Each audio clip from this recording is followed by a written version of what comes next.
하늘에 뿌리를 두고 살기를 원하시는 분들만 크게 할렐루야.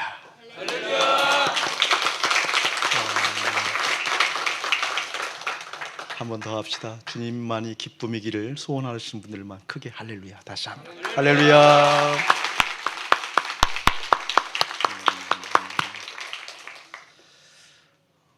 같이 밥을 먹는 사람들을 식구라고 그러잖아요.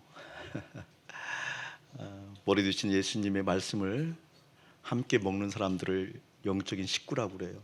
그 그리스도 몸이라고 그러잖아요. 그리스도의 몸이 만나는 기쁨은 참 놀라운 것 같아요. 우리 선교사님 만날 때마다 머리 드신 예수님의 그 생각들이, 마음들이 같이 흘러가는구나. 또 이렇게 한마디 하면 서로가 알아듣잖아요.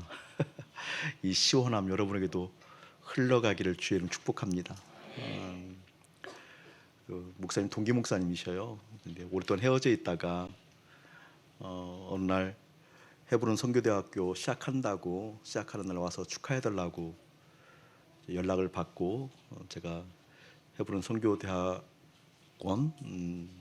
학교 시작할 때 갔는데 차를 주차하려고 하는데 김용규 선교사님하고 옷을 많이 본 사람이 눈을 치우고 있어요. 그때가 굉장히 추웠거든요. 눈을 치우고 알고 보니까 우리 선교사님이 그 눈을 치우고 있는 거예요. 김용규 선교사님하고.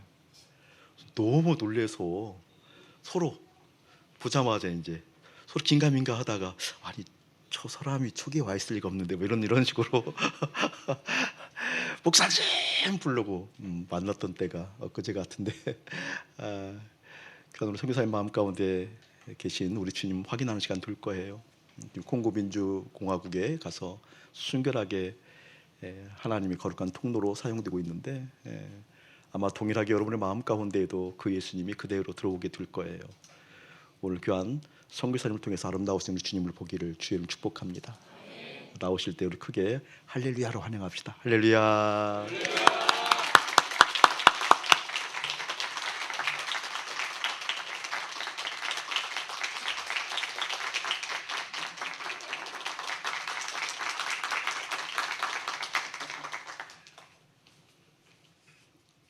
아멘, 아멘.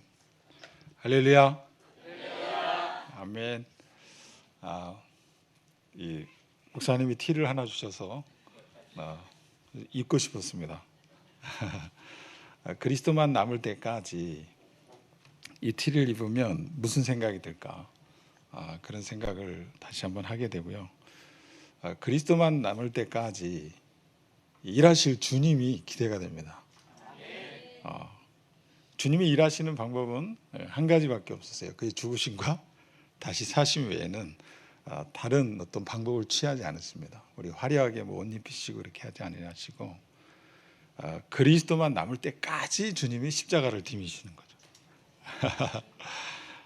할렐루야, 아멘.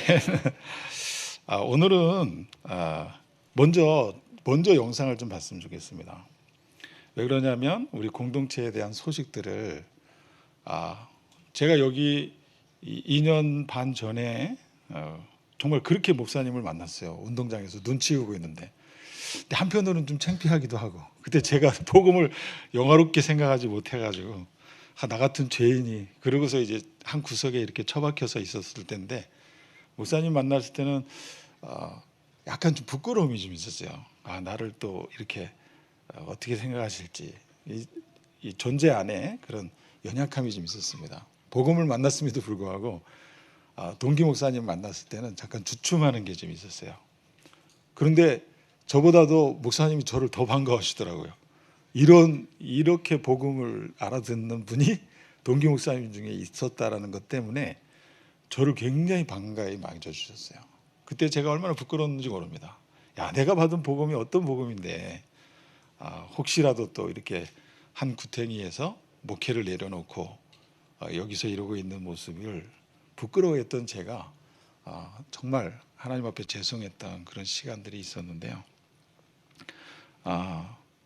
그런 이후에 여러분과 함께 만나서 함께 말씀으로 또 교제할 수 있는 시간을 허락해 주셔서 감사했고, 또 지금까지 기도로 함께 해 주셨기 때문에 달려온 걸음이 있습니다. 그런데 이 걸음은 저희 집사람이 그렇게 얘기를 합니다. 완성도가 떨어진다. 이 영상은 주제가 뭔지 모르겠다. 뭘 얘기하려고 하냐. 이제 그런 영상이에요. 그러니까 뭐 이렇게 너무 많은 걸 기대하지 마세요. 주님만 기대합니다. 네, 정말 주님만 기대하며 2년 반 동안 그 이후에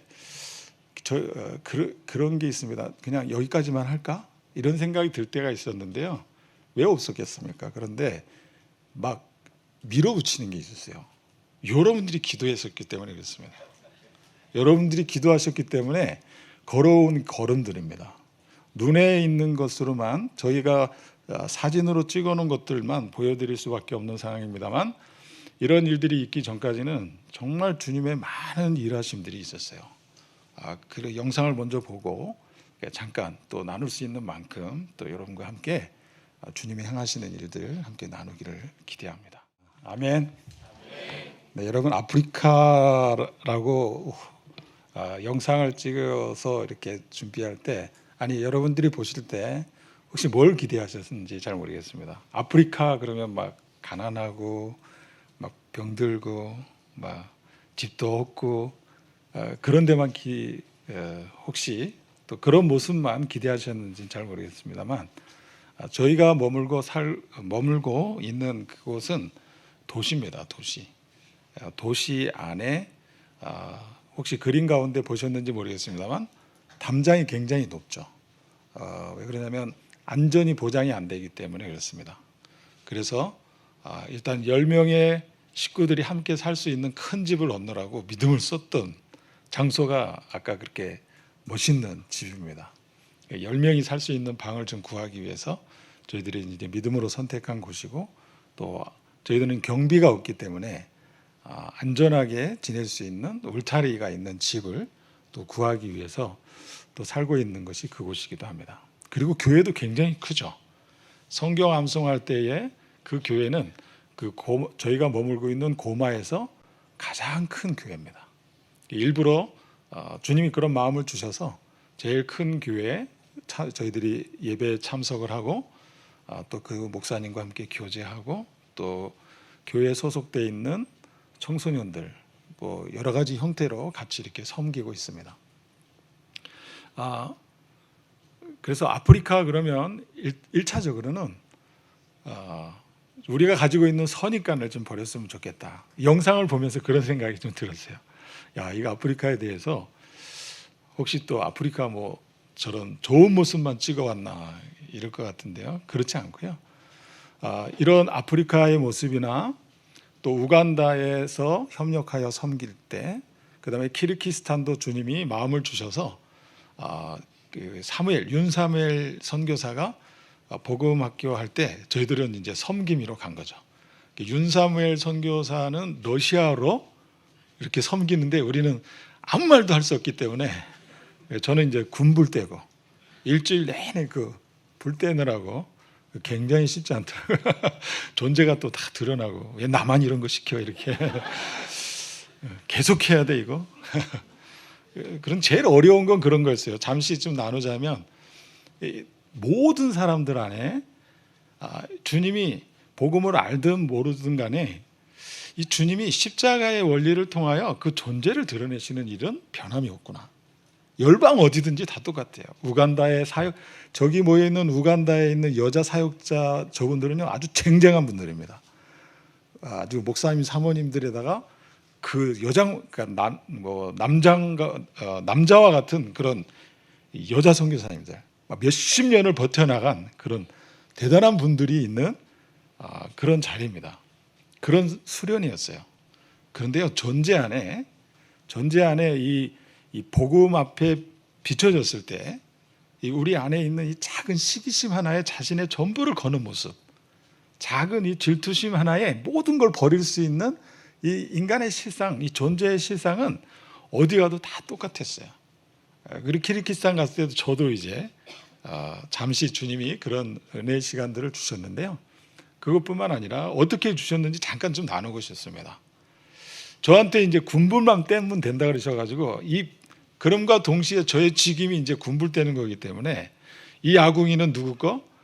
내 거. 이 아궁이는 내 겁니다. 그런데 키르기스탄에 그 석탄이 있었거든요. 근데 석탄을 제가 언제 떼봤어야죠. 초등학교 때 이렇게 난로에 핀 거 외에는 기억이 없는 거예요. 처음엔 잘 붙는 것 같은데 이 조절이 잘 안 되는 거예요. 그러자 거기에 살았던 선교사님이 이제 제 아궁이를 건들기 시작하시는 거죠. 오셔가지고 나는 분명히 이 정도면 탈 거라고 생각했는데 이 상태로 있을 거라고 생각했는데 잠시 어디 나갔다 오면 흐트러져 있는 거죠. 그러면 누군가 손댄 거죠. 그럼 이건 내 영역인데 누가 손댄 거죠. 그래서 이렇게 슬금슬금 뭐 부인은 합니다. 진리 앞에 서서 부딪히지만 또 주님이 야 내가 이렇게 빨리 반응하는 존재구나. 이거 내 아궁이를 누가 손댔어. 이게 말은 안 했지만 그런 모습들이 있었던 그런 키르기스탄이기도 하고요. 남아공도 마찬가지고요. 남아공은 주님이 정말 마음 주셔서 연합해서 섬겨라. 그래서 대가 지불하고 간 것입니다. 여러분들이 보셨던 저 영상 속에 외국에도 갔다 오셨네? 이런 생각이 있을 수 있겠습니다만 저희는 아이들하고 같이 지내는 것도 벅차요. 그런데 이 복음 때문이라고 한다면 대가 지불을 해야 되겠다. 주님이 그런 마음을 주셔서 남아프리카 공화국도 가서 그 청소년들 이제 초등학교 막 졸업한 4학년서부터 한 중학교 2학년 아이들을 그 복음 캠프 하는데 저같이 이렇게 시험 난 사람이 가가지고 열심히 섬김이 하는 거예요. 밥 나르고. 왜요? 한 영혼 때문에. 한 사람이 복음 앞에 설 수 있다고 한다면 대가 지불하고 움직인 것입니다. 순종을 드리는 그런 기쁨의 자리가 남아공이요, 또 키르기스탄이요, 또 우간다라고 하는 그런 지역이었습니다. 오늘 특별히 여러분과 함께 나누고 싶은 것은 그냥 성경 말씀을 한 절 읽고 좀 나누기를 원하는데요. 골로새서 2장 6절서부터 잠시 제가 읽겠습니다. 골로새서 2장 6절서부터 12절 우리 한 목소리로 함께 읽어볼까요? 저는 개역 개정으로 읽겠습니다. 시작. 그러므로 너희가 그리스도 예수를 주로 받았으니 그 안에서 행하되 그 안에 뿌리를 박으며 세움을 받아 교훈을 받은 대로 믿음에 굳게 서서 감사함을 넘치게 하라. 누가 철학과 헛된 속임수로 너희를 사로잡을까 주의하라. 이것은 사람의 전통과 세상의 초등학문을 따름이요 그리스도를 따름이 아니니라. 그 안에는 신성의 모든 충만이 육체로 거하시고 너희도 그 안에서 충만하여졌으니 그는 모든 통치자와 권세의 머리시라. 또 그 안에서 너희가 손으로 하지 아니한 할례를 받았으니 곧 육의 몸을 벗는 것이요 그리스도의 할례니라.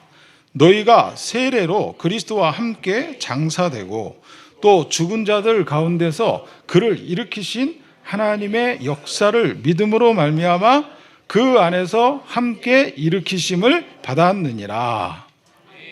할렐루야. 아멘.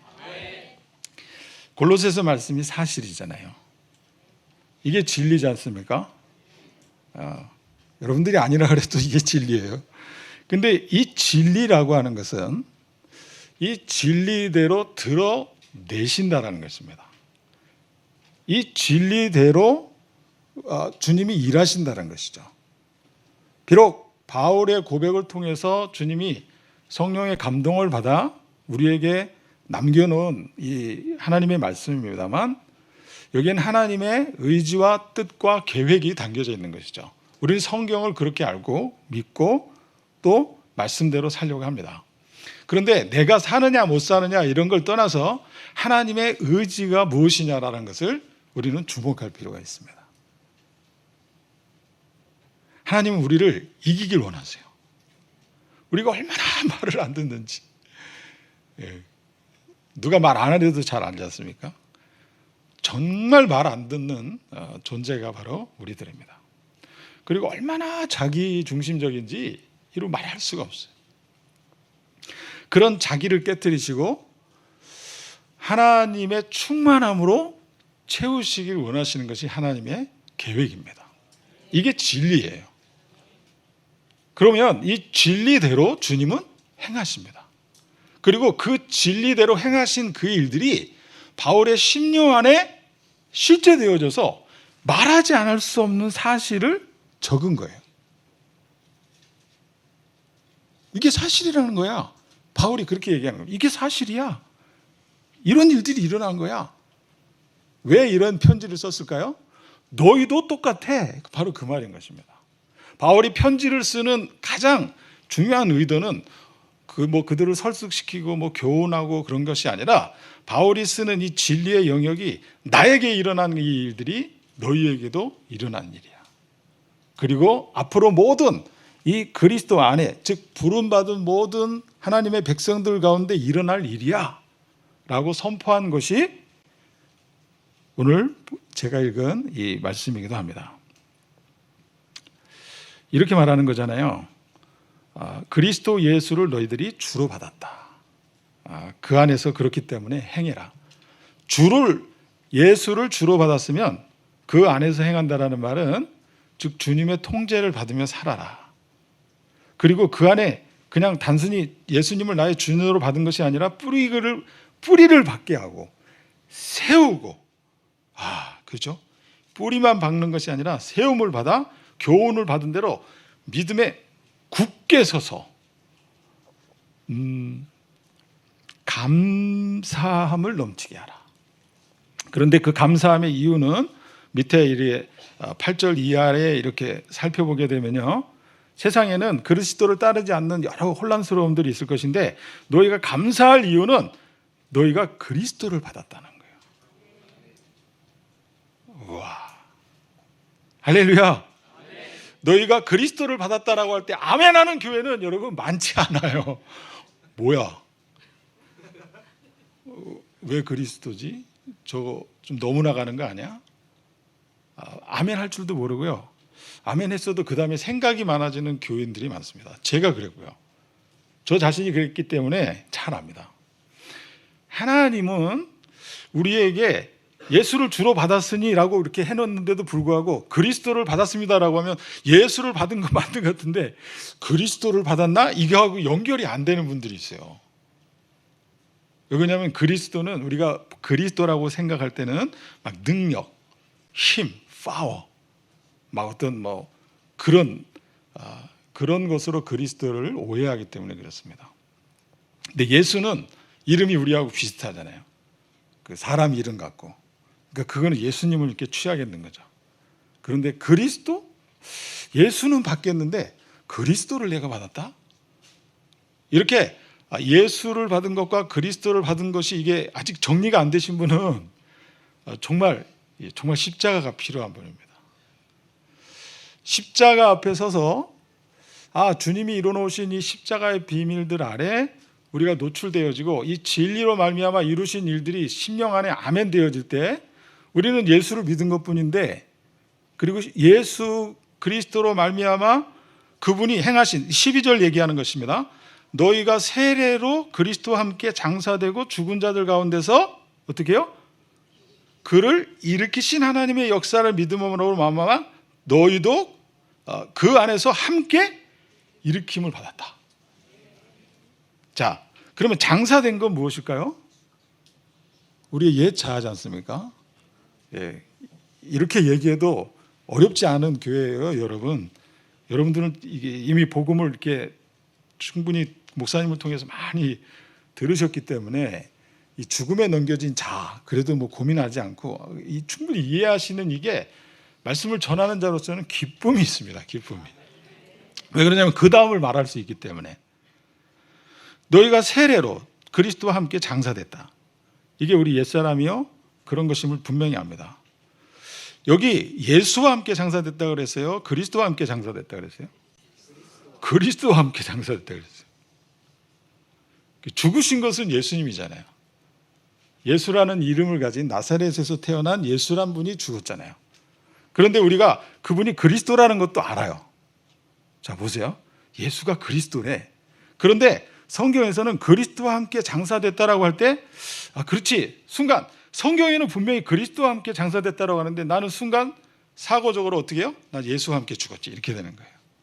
왜냐하면 그리스도에 익숙지 않은 것입니다. 이 그리스도가 어떤 분인지 우리가 잘 그리스도에 대한 이것이 그냥 그 단어 자체가 우리에게 익숙치 않은 것입니다. 하나님의 역사로 말미암아 그 안에서라고 말할 때 여기서도 그리스도를 이야기하죠. 그리스도와 함께 일으키심을 받았는데 이 사실을 바울은 뭐라고 표현했냐면 11절에 보게 되면 이게 그리스도의 할례다 이렇게 말해주고 있는 것입니다. 할례라고 하는 것을 여러 가지로 해석할 수 있겠습니다만 문맥적으로 봤을 때는 증표를 남긴 거죠. 그리스도의 증표를 남겼단 말입니다. 이 그리스도로 다시 태어나게 하셨단 말이에요. 이 할례를 행했다라는 말은 원래의 그런 삶의 모습에서 벗어나서 새로운 존재로 바꾸셨다. 하나님께서 우리에게 허락하신 이 예수를 주로 받았다라고 하는 사실은 그리스도와 함께 죽음에 넘겨지고 그리스도와 함께 다시 일으키시는 것까지.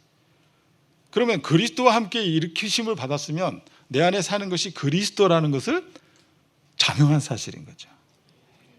내가 사는 것이 아니라 내 안에 계신 누가 산다고요? 그리스도가 사는 것입니다. 여기에 놀라운 하나의 열쇠가 있는데 성화라고 하는 것은 그러므로 내가 변화되는 게 아니라는 거예요.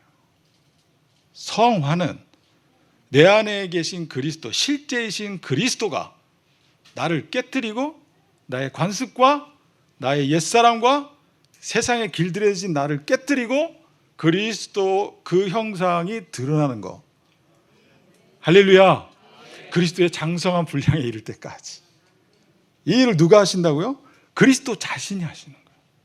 하나님의 아들이라 일컬음을 받는 예수를 우리는 주로 받은 것뿐인데 그분이 내 안에 주인 되신 그분이 계속해서 우리를 막 예수 그리스도의 뿌리를 받게 하시고 세움을 받게 하시고 계속해서 우리 속에 일하셔서 모든 것에 감사가 넘칠 수밖에 없게 하는 이 이유는 그분이 그리스도를 드러내시기 때문에 그렇습니다.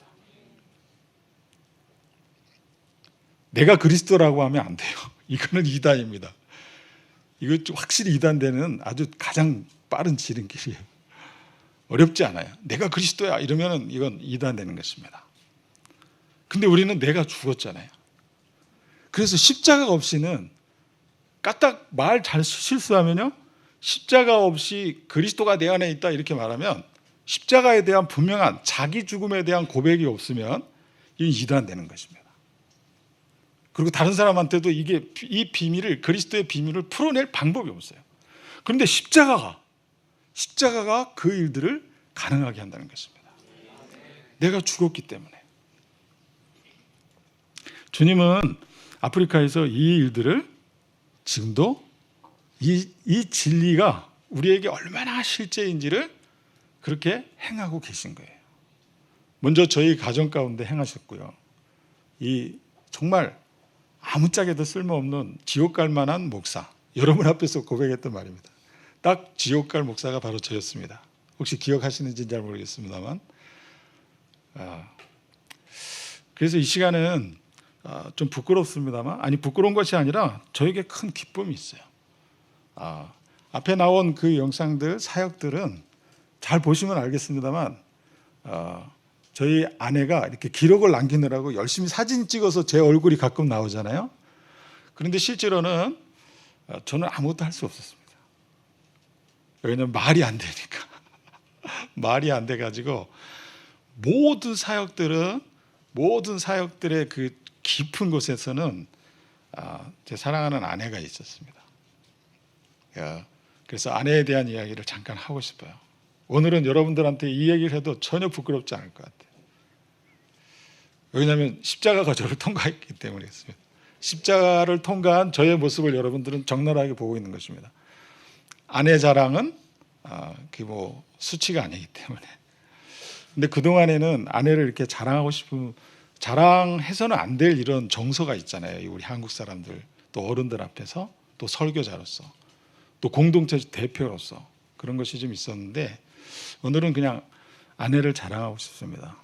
이유는 한 가지입니다. 주님이 같이 복음 안에 세우신 이후에 정말 아내를 통해서 행하는 일들이 참으로 놀랍고 귀하기 때문에 그렇습니다.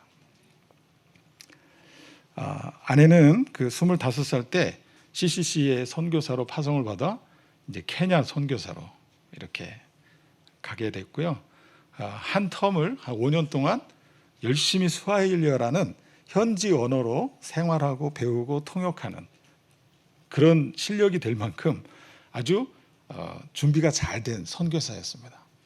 그런데 어떤 이유로 이제 한 텀을 끝나고 자세히 설명하기는 어렵습니다만 한국에 들어와서 신학교를 들어와서 이제 저를 만난 거죠. 그러면서 저에게 한 얘기가 있습니다. 이제부터 선교지는 당신입니다. 이렇게 얘기했어요. 그래서 제가 계속 언젠간 난 선교 나갈 거다. 그래, 준비해야지. 그런데 자그마치 19년이라는 시간을 그냥 지나간 거죠. 19년. 선교사로 나가겠다라고 해서 일단 아내의 마음을 좀 얻어야 되니까 나도 선교 훈련 받고 선교의 비전이 있다 그러니까 이제 서로 이야기가 좀 되잖아요. 그 핑계 대고 전화도 좀 하고 교묘했던 것이죠. 그러나 주님은 실수하지 않으시는 거예요. 그렇게 아내에게 20년 전에 스와힐리어를 주셨습니다. 제가 결혼해가지고 딱 2마디 들어봤어요. 잠보, 하바리야꼬 2마디 외에는 안 들어봤습니다. 잠보는 안녕 뭐 이런 뜻이고 하바리야꼬는 잘 지내 뭐 이런 인사 2마디밖에는 가르쳐 준 적도 없고 해보지도 않았어요. 그리고 안 한다고 하더라고요. 뭐 필요가 없어서 그랬는지도 잘 모르겠습니다. 그런데 선교지로 그렇게 나갈 때 다시 주님의 부르심을 받고 이 십자가 복음을 깨닫고 나서 주님이 우리의 심령을 또 우리의 중심을 완전히 바꿔놓으시고 복음을 주셨죠. 복음을 주셔서 어디로 보내실까 기대도 되고 또 어디로 가야 될지 기대도 되고 그러나 여러 가지 두려움이 있었던 것도 사실이고요. 그런 가운데서 그럼에도 불구하고 하나님이 훈련 기간을 통해서 배치를 딱 받았는데 놀랍게도 그 땅이 스와힐리어를 쓰는 거예요. 아내가 쓰던 그 옛날 언어. 그래서 그냥 놀래기만 했죠. 저도 놀래고 아내도 놀래고. 근데 이제 마음속에 어떤 놀램이 있었는지는 잘 모르겠습니다. 그런데 가는 비행기 도상에서 문제가 생겼어요. 저희 표를 이 공항 직원이 찢어버리는 거예요. 원래는 그렇게 하면 안 되는데 근데 저희가 막 오래간만에 나갔으니까 아내도 영어도 잘 안 되고 저는 뭐 거의 꿀먹은 벙어리고 그냥 주님 한 분 의지하는 것밖에 없잖아요. 또 옆에는 또 처음 초년생이니까 별의별 짐을 다 들고 바닥에다 놓으면 다시 들을 수 없는 짐들 있잖아요. 그런 걸 잔뜩 들고 공항에 있는데 태국 사람 직원이 이걸 찢어버리는 거예요. 이 큰일 난 거죠. 그러면서 당신네들은 케냐까지는 내가 보내주겠다. 그 다음서부터는 다음 입국지인 부룬디라는 나라로 들어갔어야 되는데 부룬디로는 당신들은 들어갈 수 없습니다. 이렇게 얘기하는 거예요. 큰일 났죠. 약속은 다 하고 선교사님은 기다리고 있는데 근데 뭐 전화는 연결을 어떻게 하는지 모르죠. 굉장히 난감한 상황이죠. 근데 공항에서 그 흑인 스튜디오스를 딱 보자마자 아내가 전혀 들어오지 않은 스와힐리어로 툭 튀어나오는 거예요. 그 말이. 몇 년 동안 잠식돼 있었냐면 20년. 20년 전에 배운 그 언어가 툭 튀어나와가지고 스와힐리어를 막 하니까 이 케냐의 그 항공사 직원이 깜짝 놀라는 거죠. 네가 우리나라 말을 할 줄 아니? 그러면서 뭐가 도움이 필요하다라는 이제 이야기가 되고 그 다음서부터는 현지어로 다 이야기를 하기 시작하고 해서 그 스튜어디스들이 도와줘서 저희들이 이제 무사히 부룬디라는 나라로 들어가게 되는 이런 일들이 있었고요. 그리고 바로 정착하는 데도 큰 어려움이 없었습니다.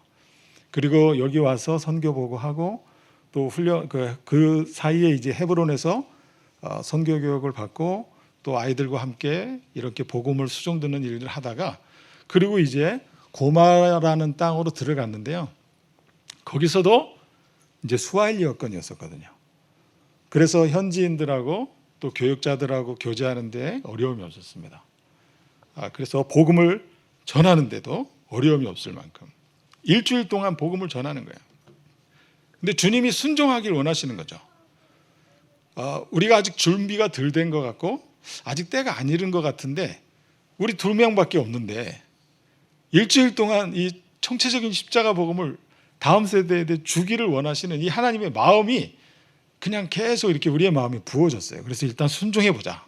그러면 주님이 하시겠지. 최소한 주님에 대한 믿음은 있는 거예요. 방법에 대한 이런 부분들은 결코 순탄하지 않았었습니다.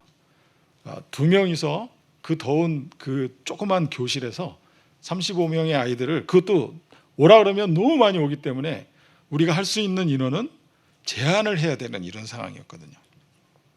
그런 상황 가운데서 이제 복음을 전하기 시작합니다.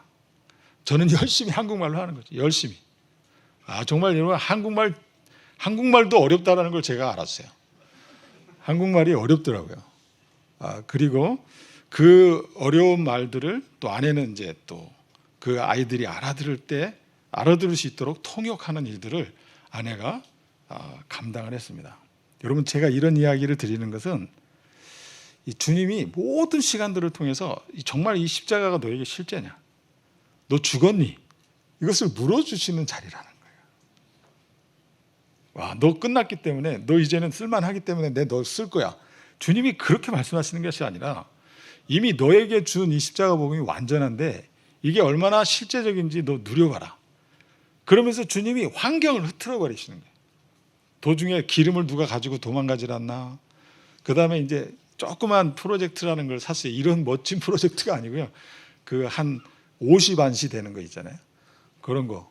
이제 그런 걸 이제 막 켜갖고 겨우겨우 보이니, 게 햇빛이 강렬하니까 창문에다 막 박스 같은 거 이렇게 가려가지고 시커멓게 해놓고, 그래야 보이는 그런 거 켜놓고 이제 막 강의도 하고 막 이러는데요. 또 도중에 이게 이 전기를 발생시켜주는 이 발전기가 꺼져버리는 거예요. 그러면 이제 모든 게 이제 스톱되는 거죠. 이런 일들이 반복되기 시작합니다. 그럼에도 불구하고 이것을 주님이 계속하게 하시더라고요. 그러면서 계속 물어오시는 것은, 정말 이 복음이 완전한 것을 네가 신뢰하냐? 할렐루야. 여러분, 다 전한다고 이게 그대로 다 적용되어지고 다 깨달아지는 게 아니에요. 주님은 복음을 전할 때 이렇게 불안해 보이고 환경이 안 맞고 사람들이 잘 못 알아듣는 것 같고 통역이 안 돼도 저희들에게 물으시는 거예요. 이 복음이 충분하다고 정말 믿냐? 그렇게 물어주시는 주님 앞에 설 수밖에 없었습니다. 그리고 제일 어려운 것은 뭐냐면, 저는 주님이 저의 심령 안에 완전히 저의 옛 자아를 버리고 옛 습관을 버리고 옛 방법을 다 버리고 그리스도의 이 말씀대로 따라서 살겠다는 그 길만 찾았지, 방법에 대해서는 여전히 익숙한 뭐가 있어요? 옛 자아에 길들여진 속성이 있는 거예요. 이 탄성이 있는 거예요. 옛날 법대로 살아가려고 하는 탄성.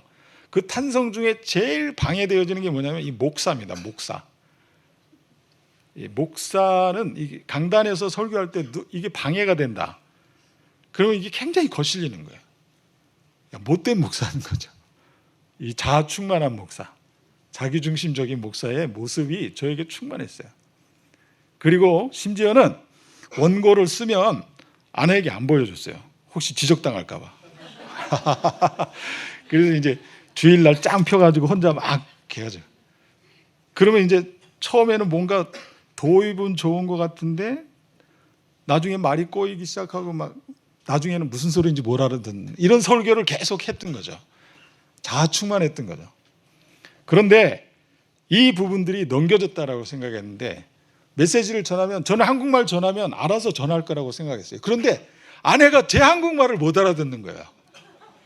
이야, 이런 일이 생겼습니다. 왜 그러냐면 이렇게 하는 것입니다. 제가 막 메시지를 전하고 있는데 아내가 뭐라고 얘기하냐면, 잘 들으세요. 어렵지 않아요. 십자가를 통과하는 일은 어렵지 않습니다.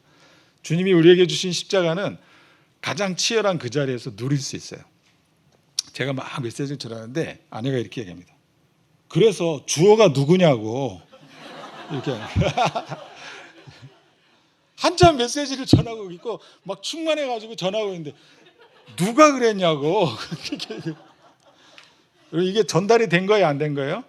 회중한테 전달이 안 된 거예요. 그러니까 아내도 전달이 이게 안 되니까 하다 못해 참다 이제 질문을 하는 거죠. 그때 어떻게 합니까 이게? 그래도 복음을 영화롭게 하라. 할렐루야. 그냥 순종하는 거죠.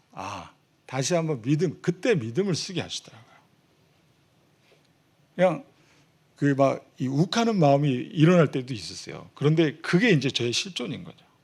누가 이 영역들을 건들면 욱하는 이런 부분들이 드러날 때 주님께서 그렇게 찾아와 주셔서 진리로 또 정말 여기서 믿음을 써라. 그런데 그렇게 할 때 벌써 달라요. 믿음을 써서 이야기, 그 메시지를 전하면 통역하는 사람도 전혀 자기가 어떻게 통역하는지도 모르게 막 그대로 통역을 하는 거예요.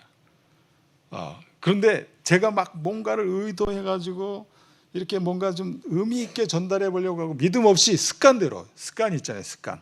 살아오던 속성대로 그 설교하려고 할 때 아내는 주어도 못 알아듣는 거죠. 심지어는 한국 사람인데도 제 말을 알아들을 수 있는 사람은 딱 한 사람밖에 없는데 그 아내도 잘 못 알아듣는 그런 언어가 돼버리더라고요. 정말 주님이 이 복음을 영화롭게 하고 주님의 방법대로 이 십자가 앞에 섰을 때, 그래서 서로를 부인할 때 아니지 그런 상황이 생길 때 서로가 그런 부분들에 대해서 자신을 부인하고 주님께 더 초점을 맞춰서 서 있을 때 주님이 알아듣게 하시더라고요. 이 학생들로 하여금. 학생들이 반응을 보이고 나오는 거예요. 그러면 나의 복음 쓰면서 막 전심으로 나의 복음 쓰면서 이 자신이 죽음에 넘겨진 영역들이, 얘네들은 여러분처럼 이렇게 흉악하지 않아요. 그 죄의 열매가 그렇게 흉악하지 않다는 것입니다. 예를 들면 뭐 가게에서 빵을 하나 훔쳐 먹었다든지, 정말 그 부모님한테 거짓말했다든지, 심지어는 동생의 밥을 자기가 훔쳐 먹었다. 이걸 처음 고백하는데 부들부들 떠는 거예요. 왜 그러냐면 똑같은 이 죄의 무게가 우리가 아무튼 이들이 느끼는 그 죄의 무게는 복음 앞에서 부딪히는 이 죄의 무게는 동일하다는 걸 알게 됐어요. 그 열매하고는 관계 없습니다. 존재로 부딪힌 아이들은 그냥 복음 앞에서 부들부들 떨게 되어 있어요. 그러나 그 이후에 고백하는 나의 복음이 있잖아요. 다시 살리심. 그러나 이제는 이렇게 내 안에 주님이 사십니다 라고 일어나는 이런 일들이 동일하게 일어나는 것을 봤습니다. 첫 번째 복음 캠프 때에 주님이 그러한 증거들을 남겨주셔서 충분하다. 정말 이 복음이면 충분하구나. 이 언어에 있는 게 아니구나. 정말 주님 자신이 이 복음을 주길 원하시는구나. 그러면서 계속해서 주님이 기회 주시는 대로 말씀을 전하는 자리에서 또 한국에 있는 그 헤브론 원영학교에 저희들이 요청을 했죠. 증인이 필요하다. 증인을 보내주십시오. 그래가지고 헤브론 원영학교 지체들과 교사 2명이 콩고로 왔어요. 첫 번째 맞이하는 단기팀이었죠. 그렇게 믿음으로 서 있을 때 계속해서 이 복음이면 충분하냐라는 질문을 주님이 전해주실 때에 그렇게 하나님께서는 다른 방편을 통해서 계속 하나님이 그 복음을 통해서 그 땅을 섬기시는 것을 좀 보게 됐습니다. 통역하는 아내는 더욱더 이렇게 메시지가 분명해지고요. 저는 이제 말이 짧아지기 시작하는 거죠. 막 전에는 설명해가지고 막 하던 그냥 단어들이 짧아지기 시작하더라고요. 감사하죠. 말이 짧아졌어요. 단순해지기 시작하더라고요. 그런 은혜들을 누리게 되는, 저 개인적으로도 그 복음을 실제로 누리고 또 그 복음을 어떻게 전달할 수 있게 하시는지 주님이 친히 저의 심령 안에 이루시고, 아내는 아내대로 통역할 때 어떤 마음, 자기를 부인하는 자리가 정말 이 통역하는 자리라는 것을 제가 알게 됐어요. 하고 싶은 얘기가 왜 없겠어요. 그리고 저하고 똑같은 복음을 받았는데 이 사람이 딴소리를 한다, 좀 엉뚱한 소리를 한다 그러면은 바로 수정하고 싶을 거 아니에요. 여러분이 통역하는 자리는 정말 복음이 실제되는 것을, 많은 것을 누릴 수 있는, 생명을 흘려보낼 수 있는 아주 귀한 통로의 자리더라고요. 근데 저는 그런 의미에서 아내를 자랑하고 싶습니다. 예, 아내가 상담하죠. 아이들한테 다 이렇게 하나하나 다 이야기하죠. 그런데다 그것도 부족해갖고 제가 하고 싶은 말까지 또 다 하죠. 아이들은 나중에 헷갈려요. 이게 지금 그 저분이 얘기하신 건가, 이분이 얘기하신 건가. 헷갈릴 때가 있는 거예요. 막 그만큼 주님은 우리 가운데 일하심이 좀 충분했고요. 특별히 아내를 통해서 많은 것을 하셨어요. 참 우리 세상에 길들여져서 자기 멋대로 살아가던 이 한 사람을 조건 없이 섬기는 아내를 보며 제가 부끄러울 때가 너무 많았고요. 그 선교사는 회개할까 밖에 없더라고요. 그 자리에 서가지고 뭘 하는 존재가 아니라 하나님이 일하실 때마다 그냥 그 일하심을 감당할 수 없는 자격 없는 저희지만 정말 우리로서는 할 수 있는 일이 아니라 정말 주님 자신이 이 일을 하고 싶어 하시는 그것을 직면할 때 그냥 회개할 것밖에 없었습니다. 그런 가운데 특별히 주님께서는 이 그리스도를 우리에게 주셨다라는 것을 선포할 때 우리 안에 주신 이 복음이 그리스도의 복음이라는 것을 선포할 때 현지 아프리카 사람들은 이런 복음을 들어보지 못했어요. 왜 그러냐면 성경을 잘 안 읽으니까. 목회자도 성경을 잘 안 읽고요. 그리고 예를 들면 사모님들이 성경이 없어요. 그러니까 목회를 하고 말씀으로 목회를 하는 것이 아니라 그냥 으쌰으쌰하는 거죠. 특별히 이 오순절 계통의 교회들이 아프리카에는 굉장히 많습니다. 그래서 그냥 뜨거움에 전부를 다 드려요. 막 찬양을 1시간 반씩 하니까. 그러면 이제 막 찬양을 1시간 반 해서 한 4팀, 5팀 나와서 찬양하고 나면 말씀 전할 때는 어떤 현상이 일어나겠어요? 졸립죠. 자는 겁니다. 그때부터. 그러니까 이게 말씀으로 양육될 수가 없는 거예요. 그런데 한 가지 놀라운 것 중에 하나, 축복의 땅이 아프리카 땅이기도 합니다. 그게 뭐냐면 그들은 성경을 잘 안 읽는 건 사실인데 듣는 데에 익숙해져 있어요. 그래서 하나님의 말씀을 전해주면 그게 진짜인 줄 알아요. 사실로 그냥 받아버려요. 그러니까 더 위험한 거죠. 가짜 복음을 전해도 그냥 그게 사실인 줄 알고 아멘, 할렐루야 이렇게 반응을 보이는 거죠. 그런 그들에게 주님께서 이 그리스도의 복음, 이 십자가의 복음을 주길 원하셔서 참 이 무지랭이 같은 사람을 빠서트리고 그 땅에 심으시고, 그리고 무엇보다도 20년 전에 주님이 이 복음을 그들에게 주시기 위하여 20년 전서부터 한 사람을 언어로 준비시키시고, 그리고 거기는 한국 사람이 저희 2사람밖에 없거든요. 그런데도 불구하고 다른 사람하고 얘기할 수도 없고 상담할 수도 없고 뭐 어디 풀 데가 없는데 그냥 저희가 이렇게 함께 살아갈 수밖에 없도록, 함께 살면서 함께 이 복음을 수종 줄도록 같이 복음 안에 세워주신 이 주님의 일하심들이 그 현장에서 그 영혼들이 이 십자가 복음을 듣고 나 주님과 함께 죽었군요, 내 안에 주님이 사시는군요 라고 이 막 기쁨으로 달려나오는 그 영혼들을 바라볼 때 여러분, 하나님의 일에 있어서는 시간하고는 아무 관계가 없습니다. 어떤 존재가 되느냐, 그가 받은 복음으로 복음이 어떤 복음으로 받느냐에 따라서 하나님은 그 복음, 그 십자가 복음을 주셨다고 한다면 반드시 그 십자가 복음으로 일하시는 것이죠. 이 일들이 우리 지체들 가운데 동일하게 일어나는 것을 보게 됩니다. 저희는 아침에 일어나서 묵상을 하고요. 그리고 아이들은 학교를 갑니다. 자기 학교를 가요. 아까 보여드린 그 2명의 지체는 처음에 그렇게 2명과 함께 할 때는 이 2 형제는 학교를 안 다니던 아이들을 불러서 주님이 마음을 주셔서 이들을 양육해야 되겠다라고 해서 같이 말씀으로 양육한 2 형제입니다. 그런데 그 2 형제들 중에서 그 둘째 동생은요, 아주 세상에 아주 충만하게 죄의 열매를 많이 맺고 그 다음에 세상에 많은 일들을 해오던 그런 형제예요. 그리고 그 형은, 처음에 만났던 그 형은, 에녹이라고 하는 그 형은 성가대로 쓰고 세례도 받고 아주 착실한 기독교인이었습니다. 자기 일명 기독교인이었죠. 그런데 2명을 데리고 이 십자가 복음을 차근차근 말씀을 찾아서 확인하고 또 물어주고 교제하는 시간이 있었습니다.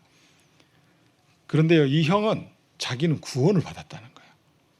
자기는 이미 세례를 받았기 때문에, 물에 들어갔다 나왔기 때문에 거듭났다는 거예요. 그러면서 이 마음을 열지 않는데요, 제가 그때 알았어요. 야, 이게 모든 이 한국교회의 모습과 같다. 그런데요, 그 죄에 충만했던 이 동생은요, 이 복음을 듣고 나서는 고민이 생기는 거예요. 막 쩔쩔매요. 왜 그러냐면 이 사실이니까. 처음 듣는 복음인데요, 이 친구는 이제 교회를 잘 안 나간 거죠. 교회에 대해서 모르는 건 아닙니다만 출석을 전혀 거의 안 했던. 그런데 복음이라고 전해주는 이 십자가 복음을 전하고 나니까 자기를 버려야 되는 거예요. 이 친구는 자기가 살아왔던 습관, 그 다음에 관계, 이런 걸 다 이 친구한테 이게 실제인 거예요. 그래가지고 이것을 버려야 되느냐 말아야 되느냐 고민하는 모습이 얼굴에 다 써 있더라고요. 그리고 특별히 이 형제는 여자친구가 있었거든요. 그리고 그 여자친구를 통해서 자식까지 낳은 상황이었었어요. 청소년이었는데 아이를 낳았어요. 그래서 도망 다니다가 경찰에서 쫓겨다니다가 저희를 만났거든요. 그런 상황인데 지금 자기 앞에 놓여진 이 복음과 자신의 삶이 너무나 확연하게 드러나는 거예요. 그래서 이 친구는 자신을 부인하면 이 그리스도로 살겠다라는 게 이 코앞에 딱 막닥뜨려진 사실이었던 거죠. 그러면서 이 형제가 이 복음을 듣고 믿음으로 반응하기 시작합니다. 그러면서 자신의 것들을 버리기 시작하는데요. 물론 조금 남아있는 혈기라든지 이런 것들은 계속해서 주님이 일하십니다만 그 태도가 확 바뀌기 시작합니다. 그러면서 하나님의 말씀을 사모하기 시작하는데요. 놀라운 일들이 일어났습니다. 정말 성경을 한 번 읽었는데 성경에 대한 지식이나 장소 이런 걸 저보다 더 많이 알더라고요. 전심으로 이걸 생명으로 보는 거예요. 성경. 여러분들이 이렇게 기도하고 보내주신 그 헌금으로 산 그 성경을 그 친구는 1년 만에 딱 한 번 읽었거든요. 한 번. 일독했는데 앞에 예를 들면 성경에 나오는 인물이 동일 인물이잖아요. 그러면 여기 나온 인물이 왜 여기도 또 나옵니까? 이렇게 질문할 정도로.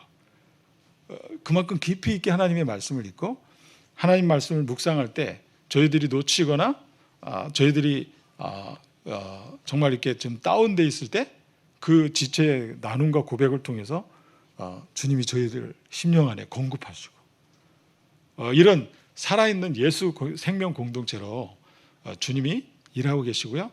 그리고 지금 그 후에 함께 이렇게 참여시킨 그 기본적으로 공동체에 들어오는 식구들은 복음 캠프를 끝나고 그 중에서 선교사로 헌신한 지체들을 저희들이 이제 자원서를 받아가지고 부모 상담하고 목회자 상담하고 사인을 받은 다음에 이제 아이들을 받는 거거든요. 이 아이들이 여러분들하고 똑같이 십자가 복음을 알고 있어요. 십자가 복음을 생명으로 받았어요. 할렐루야. 그런데 실제로 누리는 일들은 어디서 누릴 수 있어요? 공동체에서 누리는 것입니다. 전에도 다 그렇게 알았을 것이에요. 그런데 막상 자기가 살아보니까 이 자기 안에 죽지 않은 영역들이 막 공동체 안에서 다 나오는 거예요. 어렵지 않습니다. 같이 살아보면요, 이 뿌리까지 다 드러내 주세요, 하나님이. 그런데 그때 믿음의 원리를 따라서 먼저 그 두 명의 그 지체 중에 동생이 있다 그랬잖아요. 그 동생은 좀 말 그대로 그냥 계속 말씀으로 살아가는 모습이 다른 사람에게 귀감이 되는 거죠. 길이 되고 있어요. 그런데 그 형은 어떤 일이 벌어졌는지 아십니까? 자기 거듭났다라고 말하고 그리고 자신은 정말 예수 믿는다라고 했던 그 형제가 이미 자기가 죽었다라고 생각했는데 막상 이 자아에 대해서 조명해 볼 때 자신 안에 죽지 않은 영역이 있다는 것을 발견했는데 이걸 인정하기가 너무 싫은 거예요. 인정하면 그동안 믿어왔던 걸 다 버려야 되니까. 그렇지 않겠어요? 그동안에 나 세례받은 거 뭐지? 나 성가대 섰는데 이런 영역들을 다 버려야 되니까 못 버리더라고요. 그런데 나중에는 이제 동생이 막 믿음으로 반응하고 옛자를 죽음에 넘기겠습니다. 막 이런 고백하고 그러니까 이 형도 이제 아멘은 했어요. 아멘 하자마자 주님이 어떤 일을 행해 주셨냐면 그 형이 공동체 안에 들어오기 전에 막 간음을 했어요. 한 자매와 동침을 한 거예요. 그것도 찬양대에 있었던 한 자매와. 근데 그걸 싹 숨기고 뭐 임신을 안 했다 생각하고 들어온 거죠. 그러고서 같이 훈련이 끝나고 이제 막 학교를 다녀야 되는 그때쯤에 이 자매한테서 전화가 옵니다. 네 애야. 이 형제는 이제 부인하고 싶은 거죠. 왜 그러냐면 이제 선교사님들과 함께 이렇게 새로운 삶을 믿음으로도 말씀으로도 또 삶으로도 완전히 새로운 삶이 자기 앞에 코앞에 놓여져 있는데 털커덕 발목을 잡는 거죠. 네 애야. 이 청년 안에 막 울분이 일어나고요. 막 이 정말 속된 표현으로 죄송합니다. 속된 표현으로 미칠 것 같은 그 모습이 막 얼굴에 다 써 있더라고요. 막 벗어나고 싶고 막 가서 아니라고 소리치고 싶은 이 얼굴들이 막 써 있어요. 그런데 이미 복음을 받았잖아요. 할렐루야. 복음을 받았어요. 복음을 받았다면 거기에 반드시 따라야 되는 게 대가 지불해라. 너 이 복음이면 충분하냐? 아멘이라고 대답했죠. 그러면 네가 공동체에 들어오기 전에 이 복음을 만나기 전에 행했던 그 일들에 대해서 네가 책임을 져라. 그런데 놀라운 것은 이 형제가 막 부인하고 싶었던 그 일들이지만 자신 안에 자신의 자가 죽었다는 것을 알고 이제 새로운 새 생명으로 그리스도가 내 안에 산다라는 믿음을 취하자 그런 과거의 삶에 대해서도 대가 지불하기로 결심을 하더라고요. 피하지 않고. 아프리카는요, 남자들이 여자랑 이렇게 결혼하지 않은 상태에서 잠을 자고 버려지는 아이들이 굉장히 많아요. 특히 청소년 때. 그래서 할머니 밑에서 크는 아이들이 굉장히 많고요. 길거리에 버려진 아이들이 많습니다. 그런데 그런 것을 반복하지 않도록 그리스도인으로서 정말 너에게 지나간 일이지만 네가 생명으로 그리스도를 받았다면 믿음으로 취하는 일이 무엇인지를 같이 이야기하면서 풀어갔는데요. 그 형제가 이제 그렇게 책임지기로 하고 그런데 그 이후에 주님이 그냥 그 아이를 데려갔어요. 그 아이가 너무 이렇게 병든 상태로 태어나서 데려가시고 그 자매는 또 자매대로 또 자기 길을 갔습니다. 그러나 주님은 그 형제의 믿음을 그대로 다 받으신 거죠. 책임지는 존재로. 지금은 이제 한 청년으로서 또 새로운 그리스도인으로서 매일 아침 묵상을 놓치지 않는 그런 그리스도인으로 살아가고 밖에서 살아갑니다만 공동체에서 함께 살진 않지만 그런 믿음의 삶을 살고 있습니다. 이 일들을 제가 이렇게 공동체에서 일어난 두 형제의 이야기 그리고 그 이후에 자매들 가운데서 일어나는 일들 또 공동체 식구 가운데 일어나는 일들이 이게 공동체 생활을 하게 되면요. 이 십자가의 복음을 받은 자들 안에는 견딜 수 없는 하나님의 일하심이 있어요. 그래서 그 안에 자기를 감싸고 있는 이 또아리 같은 정말 믿음으로 아멘 했다고 한다면 그 믿음만큼 실제되게 하시는 은혜가 있습니다. 그게 공동체에서 일어나요. 그래서 한 아이 자매 이야기만 하고 마치겠습니다. 이 자매는 아버님이 목사님이세요. 그 영상 중에 나왔습니다만 현지 목사님과의 만남 이런 잠깐의 거기는 이제 섬 안쪽에 있는 교회인데요. 그 섬 안에도 교회들이 굉장히 많더라고요. 그런데 그 중에서 거의 제일 높은 지도급에 있는 목사님의 딸이에요. 그래서 저희들이 참 귀해 보이고 그래서 혹시 고마에 와서 공부할 생각이 있느냐라고 이제 요청을 하고 그에게도 복음을 전하고 그다음에 아멘했을 때 이제 공동체로 이제 받아들이는 이런 케이스입니다만 이 자매가 아버지라고 부르는 이 아버지가 아니고 할아버지였던 거죠. 무슨 말씀인지 이해되시죠? 그래서 이 목사님의 아들이 청소년 때 15살 때에 이제 임신을 해갖고 낳은 아이인 거예요. 그런데 이것을 덮어서 아들의 장래를 막을 것 같으니까 이 목사님이 해가지고 덮어버린 거죠. 그리고 이 아이는 넌 이제부터 내 딸이야. 할아버지, 그러니까 어렸을 때부터 그렇게 키운 거죠. 그런데 이 아들의 장래를 막은 것 같은 이 여자아이를 누가 미워했겠어요? 할머니가 미워한 것입니다. 할머니가. 엄마라고 부르는 할머니가 보이지 않게 막 그래서 맨날 일 시키고 그래갖고 팔뚝이 남자 팔뚝보다 더 굵고요. 키는 작은데 얼마나 이 괜히질을 많이 했는지. 그리고 몸에도 막 상처가 투성해요. 밭에서 막 그렇게 막 자라가지고. 그런데 아이가 굉장히 잘하는 것 같고 그랬는데 공동체 생활하니까 이게 다 드러나잖아요. 그 드러나는 것 중에 하나가 뭐냐면 거짓말입니다. 거짓말, 변명. 그래서 자기가 행한 일들 가운데 특별히 성적표를 속이는 일들이 있었어요. 학교를 다니는데 성적표를 안 갖고 오는 거예요. 너 왜 안 갖고 오냐 그랬더니 선생님이 사인을 안 해줬어요. 이러는 거예요. 그 사인을 안 해줘가지고 그래 몇 점 받았는데 그랬더니 뭐 예를 들면 평균 점수가 50점 이하면 낙제인데 저는 뭐 55점 받았어요. 근데 왜 안 갖고 왔어요? 선생님이 사인을 안 해갖고 잘 안 보여서 안 갖고 왔다. 예를 들면 이런 거짓말을 시킨 것입니다. 그것도 2명의 아이가. 근데 이 2명 다 한 명은 고마시에 있는 목사님의 아들이고 한 명은 그 섬 이주이라고 하는 섬에 있는 목사님의 딸이었던 거예요. 이상하죠. 목회자 자녀가 주님이 제대로 보내주신 거예요. 주님이 그 땅을 얼마나 사랑하시는지 몰라요. 가장 높은 데서 어른 노릇해야 될 그 자녀들을 보내주신 거예요. 그 본인들이 또 자원했으니까 들어왔겠죠. 그런데 그런 통로로 보내주셨는데 이 아이가 묵상을 하다가 말씀하고 부딪힙니다. 이 아이도 십자가 복음을 받은 아이예요. 들었죠. 아멘 했어요. 그런데 말씀을 묵상하는데 이걸 죽음에 넘겨야 한다는 걸 알게 된 사실에 부딪힌 거죠. 출생의 비밀. 이 아침 묵상을 나누는데 부들부들 떠는 거예요. 벌써 그냥 이 하나님을 경외함이 있지만 이 사실들이 드러날 때 올 수 있는 이런 두려움들이 막 있는 거잖아요. 뭐 그동안 자기를 묻고 있었던 이런 억압과 수치와 변명하면서 살아.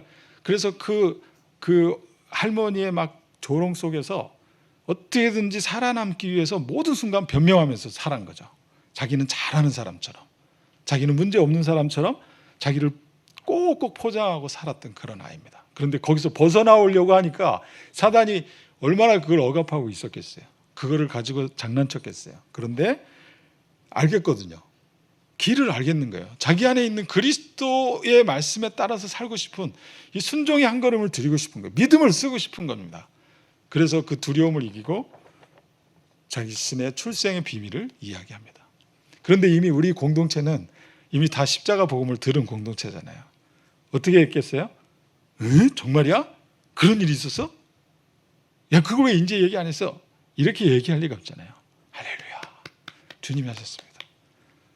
그때 이 아이의 이제 그 반응도 지금도 기억이 납니다. 그리고 그 깊은 속에 더 깊은 곳에 아내가 이제 언어가 점점 좀 더 깊어지더라고요. 아내도 자꾸 하다 보니까. 근데 저는 막 들리기 시작하고 감사하죠. 저도 이제 다 들을 수 있어요. 근데 말은 잘 안 되더라고요. 그런데 아내가 더 깊은 이제 얼마 전에 있었던 일입니다만 깊은 상담을 통해서 이 안에 정말 눌려 있는 이 감정의 이 큰 이 무게와 정말 이 큰 짐과 같은 이 감정의 고리, 그 감정 표현을 못하는 거예요. 이 자매는 어떻게 자신을 드러낼 줄 모르는 거예요. 한 번도 제대로 울어본 적이 없는 이런 자매인데 그것을 막 이게 감출 수 없어가지고 결국은 또 변명하고 그러다가 이제 아내하고 면담을 통해서 그래서 참 귀한 통로로 제가 자랑하고 있는 것입니다. 주님이 이렇게 마음껏 쓰시더라고요. 준비된 20년 전에 준비시키셔가지고 지금 써먹더라고요. 주님이 그렇게 신실하신 분이신데요. 그렇게 상담하면서 이 자매 안에 이런 고백이 터져납니다. 이게 난 줄 몰랐어요. 아십니까 여러분? 내가 누군지 잘 몰라요. 우리. 복음 앞에 직면하지 않으면 참 내가 나를 속이고 살아갈 수 있습니다. 이게 난 줄 몰랐어요. 그러면서 오열을 하는 거죠. 마음껏 울고 났을 때 그 아이의 표정은요 사진으로 찍어놨어야 되는데 너무 아쉬워요. 입이 여기 걸려있어요. 귀에.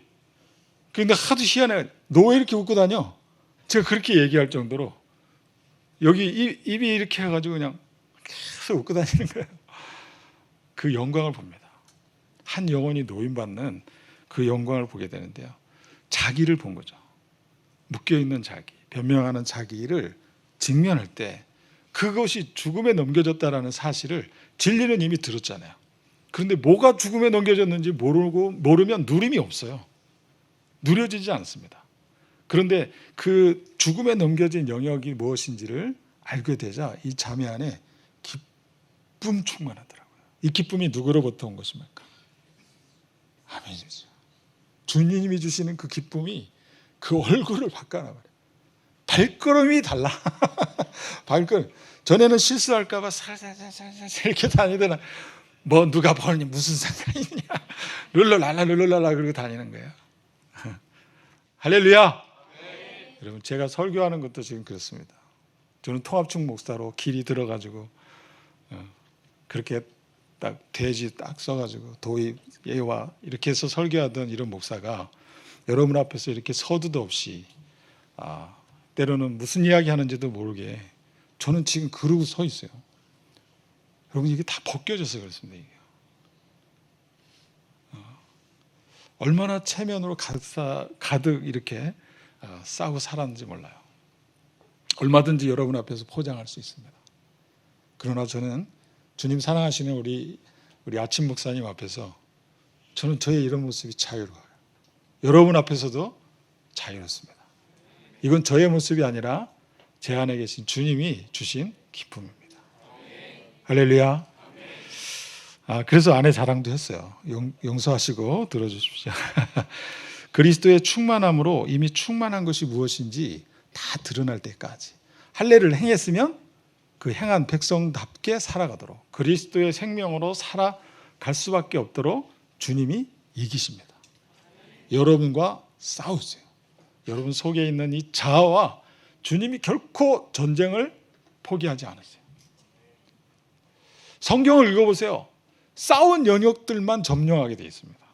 싸우지 않는 영역은요 점령하지 않아요. 타협하면서 살 수 있어요. 그런데 싸운 영역들은 손에 붙이세요. 여호수아서에서 주시는 메시지 가운데 하나이기도 합니다.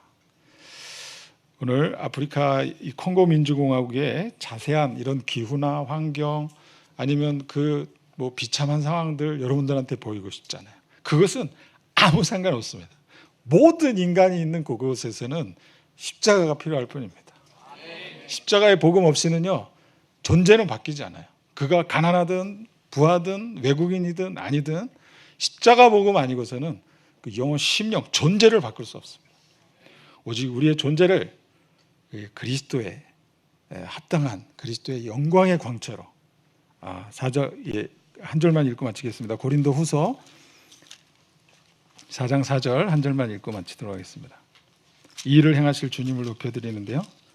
고린도 후서 4장 4절 말씀.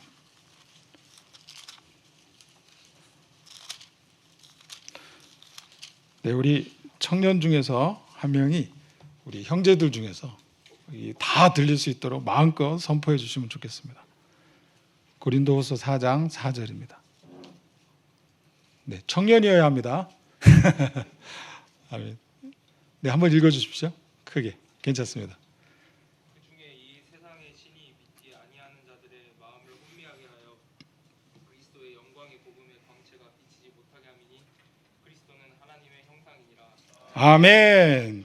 할렐루야. 아멘. 그리스도는 하나님의 형상이니라. 여러분 원형학교 여기 토부 원형학교가 있잖아요. 그 원형의 목표는 무엇입니까? 그리스도입니다. 그리스도. 야, 너무 기뻐요. 너무 기뻐. 그리고 원형학교에서 뭐 훌륭한 인물을 만들어낼 거라고 기대를 하지 마세요. 그냥 그리스도만 남는 그런 심령으로 주님이 일하실 것입니다. 그런데 이 그리스도의 영광의 광채를 비치지 못하게 하는 존재가 있다는 거예요. 세상의 신. 이 세상에 왕노릇하려고 하는 자들이 우리에게 허락하신 이 그리스도의 영광의 광채를 비치지 못하게 한다니까요. 주님이 비춰주신 그 영광의 빛은 어린 양 예수 그리스도를 통하여 비춰주신 그 영광의 빛은 그리스도의 영광의 빛 외에는 없어요. 그래서 그 영광에 노출되면 아멘.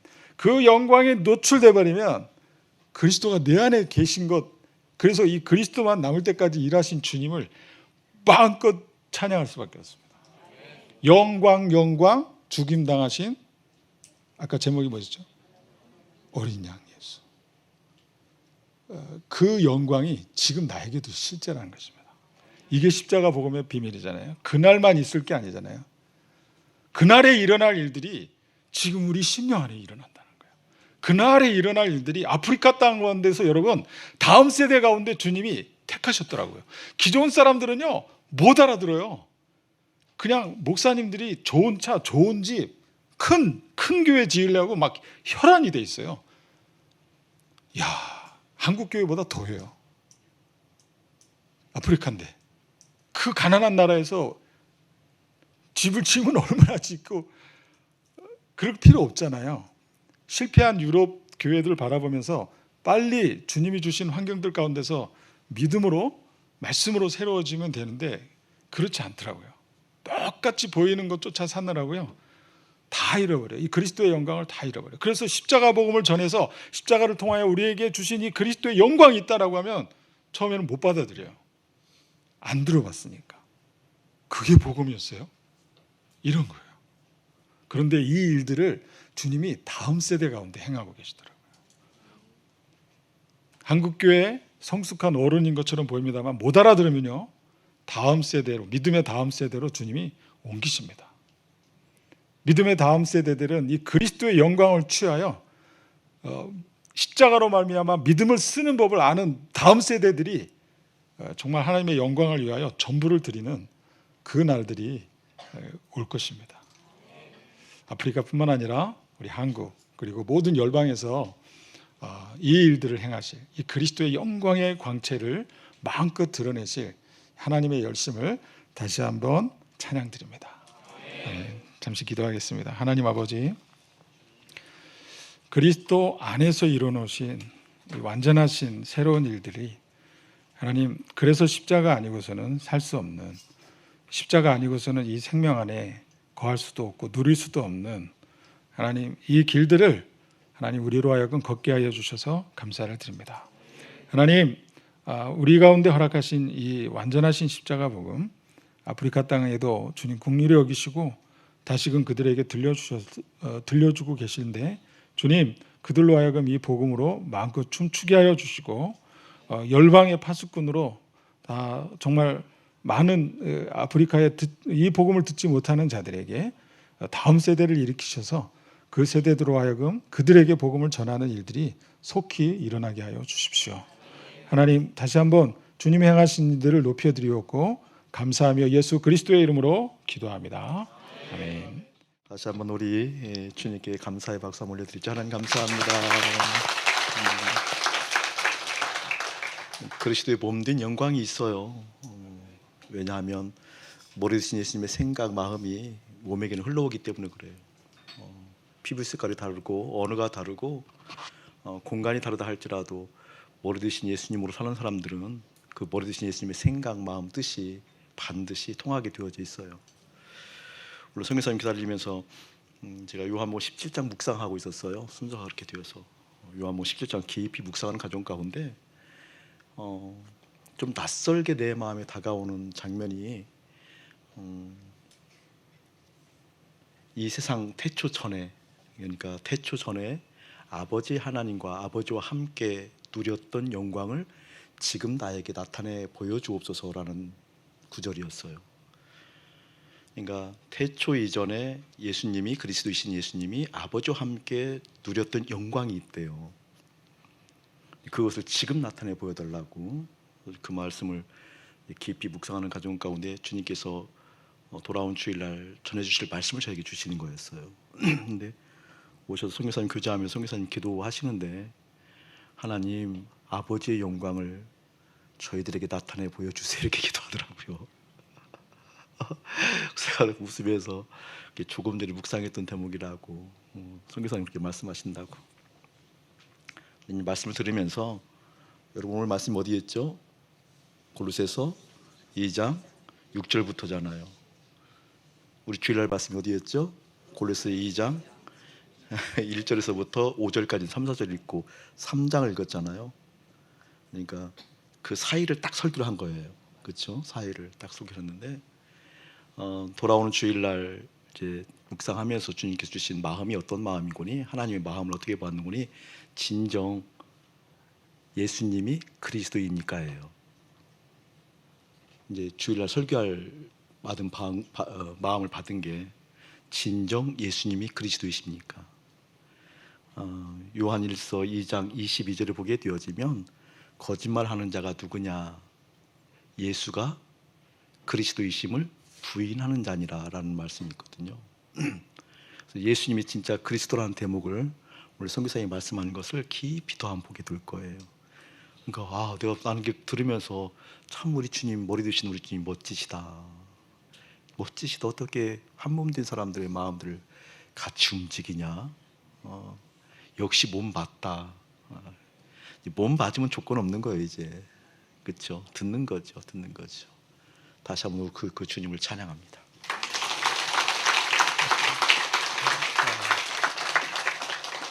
아마 내년에는 우리 콩고 민주공화국을 가게 될 거예요. 굉장한 경쟁력을 뚫고 올해 갈까 싶었어요. 원래는. 근데 올해는 우리 토부 아이들 공동체를 시작해 보려고 마음을 오랫동안 다지고 있거든요. 그 마음을 오랫동안 받았는데 실행하기가 내가 믿음이 부족한 거예요. 그래서 이제 우리 전도사님 보고도 올해 한다라고 결정을 내리지 않았지만 한다라고 결정을 내린 것처럼 준비하라고 그랬어요. 그래서 우리 아이들 공동체 생활을 시작하는 거거든요. 하면 여러분 이렇게 이제 성교사님 충분히 설명을 하잖아요. 만나면 이제 밑바닥부터 이렇게 올라오죠. 먼저는 이제 재수교부터 올라오겠죠, 그렇죠? 이제 죽는 토부 아이들이 생겨나고 그 다음날 장례를 치르고 뭐지 이런 일이 있겠죠. 먼데 있잖아요. 지금 여러분의 가정에서부터 있는 거거든요. 일어나는 거거든요. 우리 공동체에서 일어나고 있는 일이거든요. 각 공동체에서 각 공동체 관계에서. 근데 같이 살아보세요. 저는 끔찍한데 거기서 주님께서 다루어 가실 손길을 기대하기 때문에 이 끔찍함이 또 기대되기도 하는 거예요. 예상되는 문제가 있어요. 예상되는 어려움이 있어요. 피하고 싶은데 그것을 통해서 단련하실 주님의 손길이 너무나 또 기다려지는 거예요. 아닌가 봐. 그래서 올해는 그거 시작하니라고 아마 가지 못할까 하고 내년에는 가보려고 합니다. 내년에는 가서 하나님 마음 전하고 또 우리 그 충분하게 훈련된 우리 잘 떼시는 분들, 물 잘 나르시는 분들 많잖아요. 우리 가서 가서 뭐 톱질 하시는 분들 이렇게 그렇게 그래서 준비해서 가도록 하려고 합니다. 함께 그리스도의 몸을 만나는 기쁨이 있죠, 그렇죠, 여러분? 기쁨이 있죠. 뭐 우리 안에 붙여보낼 것이 뭐가 있으며 그렇잖아요. 참 감사해요. 우리 선교사님 두 분 선교사님 우리 감사의 박수 한번 더 올려드리죠.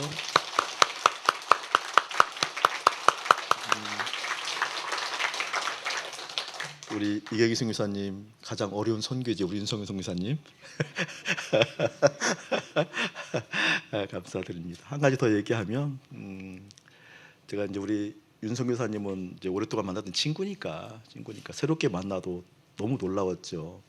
더군다나 목사들 사이에서 십자가 복음이 참 이렇게 이야기하기 어려운데 이제 마음 놓고 할 수 있는 친구가 생겼잖아요. 근데 이제 아내 되신 우리 이경희 선교사님 소개시켜 주는데 그때 이경희 선교사님이 그때 추운 한겨울 정말 추운 날이었어요. 추운 날. 그때 이제 헤브론 선교대학원 가서 좀 왔으면 좋겠다 갔던 날 마당에서 그 추운데 눈이 이렇게 쌓였었거든요. 그때 쌓이고 정말 추웠는데 마당에서 이렇게 마당 청소를 하고 있더라고요. 돌 사이에 풀도 없었을 텐데 이게 맞아 이런 불순물들 이렇게 걷어내고 하는 작업들을 두 분이 하고 계시는데 여러분 그런 얘기 이제 알잖아요. 그런 일도 전심으로 한다라는 거. 그게 보이는 거예요. 진심으로 그 일을 하는 거예요. 추운데 진심으로. 제가 가장 눈에 잘 띌 때잖아요. 그때 막 복음이 내 속에서 불타올라서 어떻게 할 줄은 모르겠고 견딜 수는 없고 그래서 주님을 그렇게 부르짖으면서 하나님 십자가의 복음을 같이 나눌 수 있는 사람들 달라고 그 기도를 10수년 해왔잖아요. 그때쯤이면 이게 절정에 이를 때거든요. 눈에 띄는 것이 다 그런 것만 띄는 거예요. 눈도 전심으로 바라보는 사랑의 눈들, 막 언어도 전심으로 말하는 게 그때 전심으로 일하는 걸 본 거예요. 우리 봉사자들 보면 전심으로 하라고 그러잖아요.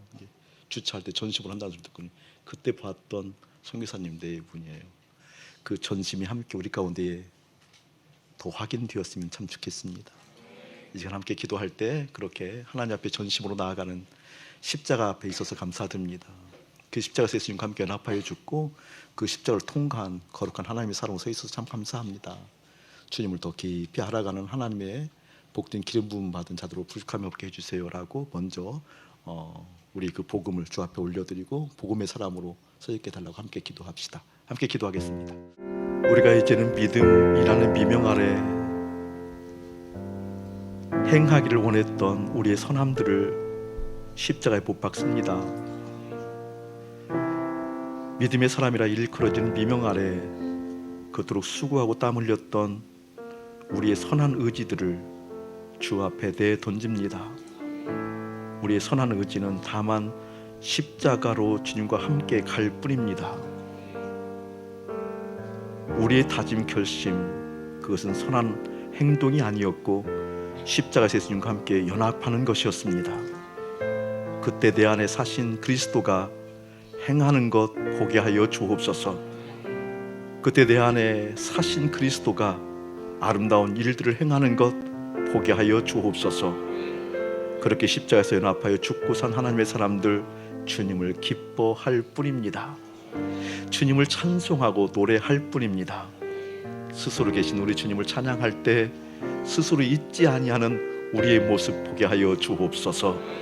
이제는 우리 주 예수 그리스도의 은혜와 우리 아버지 하나님의 극진하신 사랑하심과 성령 하나님의 감화감동 교통하심이 그리스도와 함께 죽고 그리스도가 내 안에 사시는 것을 바라보는 거룩한 무리 가운데 사랑하는 아들 우리 윤성 교사님 부부 귀한 땅 귀한 곳에서 그리스도의 놀라운 사랑을 증거할 때에 영광을 받으실 우리 주님의 사람 귀한 우리 성교사님 부부 가운데 이대로부터 영원 무궁토록 함께 할지어다. 아멘.